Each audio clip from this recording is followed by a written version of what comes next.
reach all of the things we're taking, 'cause we are young and we're ashamed.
Hello, long time no see. I apologize. I thought I'd do a different type of video than I normally do because I thought it may be interesting for some people. So this year I'm entering my first year of postgraduate at uni, which means that I'm one step closer to becoming a psychologist. Disclaimer, I am not a psychologist, I am not posing as a psychologist, and anything that I may say that's related to psychology is based on what I've learned at uni, but I'm not posing as a psychologist, so don't take me seriously. Just to cover all areas in case something I say gets taken out of context. But anyway, moving along, I thought I'd show you how I get ready for going back to uni.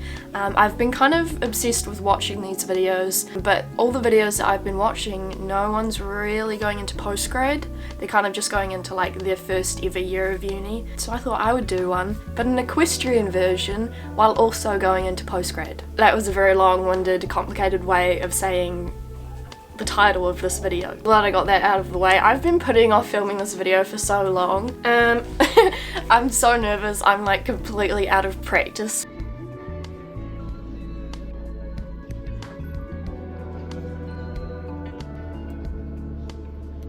So one of the things that I get super excited for at the start of each new year is stationery, and I have a few little insider tips and tricks. First off, I love getting new books, especially aesthetic ones like this. However, I've learned the hard way that these are not the books that you want to get. Reason number one, they're spiral bound, which means that they will break, they will come apart, and your pages and your book will just irritate you the whole year because it's falling apart. Also, books like this that are like A4 size, completely impractical for being in a lecture theatre.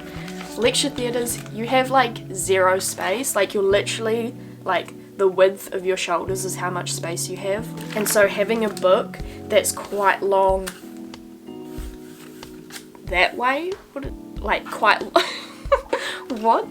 Having a book that's quite long this way is quite awkward. So yes, I know they're really aesthetic and it breaks my heart to say this, but they're not practical. What is practical, which I've learnt the hard way, is the books that you used in high school. I know they're really not aesthetic. However, I found great pleasure in covering my books. Photos from Pinterest. You want the hardcover books because they won't come apart as easily and they'll just last longer. In addition to books, you don't want the A5 ones because they don't have enough pages to hold all the information that you will write in the lectures. But with everything that I've said, pretty much irrelevant because it's down to personal preference. So anything I say, it just... Now I'm feeling like this whole video is pointless.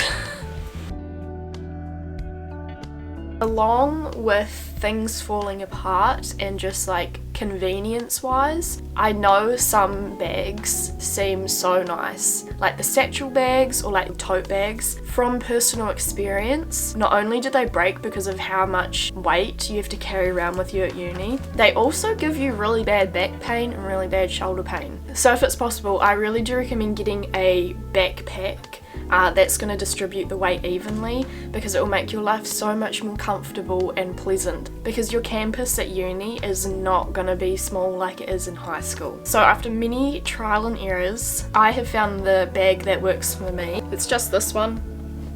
Pretty simple, but it's well made and it doesn't hurt my shoulders, which gets extra brownie points from me.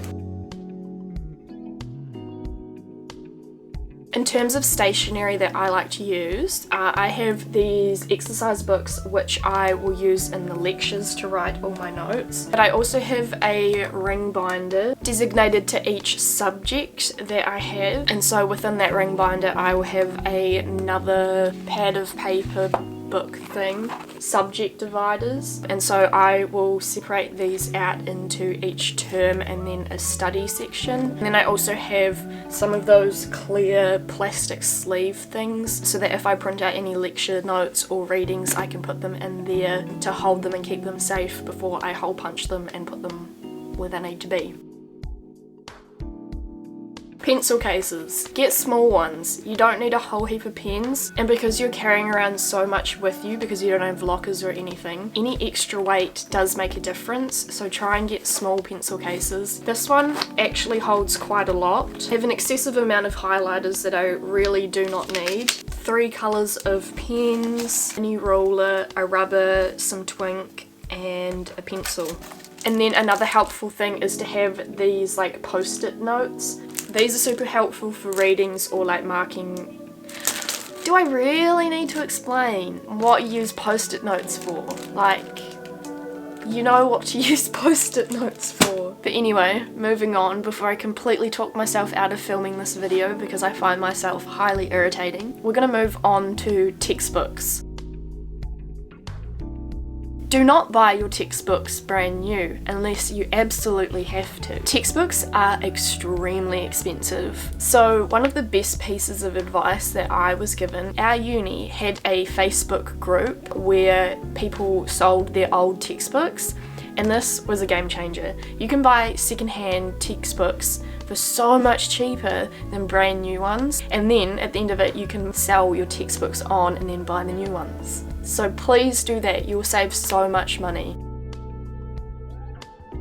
And again, with saving money, something that's probably really boring, unless you enjoy planning and stationery like me, you really don't have to spend money on getting like planners or monthly planners or like planners. You can make them on Word and just print them out and make them look pretty. So that's what I've done this year. And the same thing goes for like a timetable. You can just make your own and then put it up on your wall. And it also justifies buying those expensive highlighters because you need to make your timetable look pretty.